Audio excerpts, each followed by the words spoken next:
A few days before its launch, scheduled for July 1st, there is a massive leak that reveals almost all the specifications of the Noting Phone 3.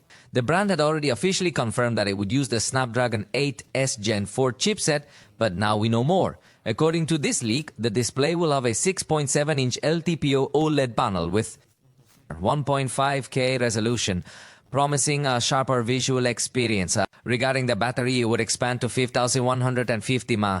To charge this battery, it would feature 100 watts cable charging, while still supporting wireless charging and reverse wireless charging as its predecessor did. The intriguing aspect will be to determine if it will truly utilize the 100 watts of charging if this becomes official.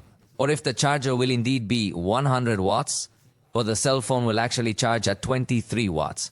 We are not certain yet, and we will need to verify it once we have it in our possession.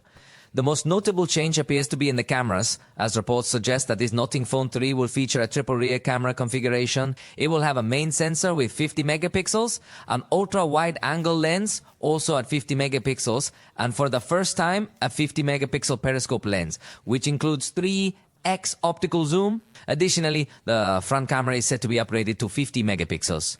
Other important additions would be eSIM support, which is definitely an important addition that was absent in previous models.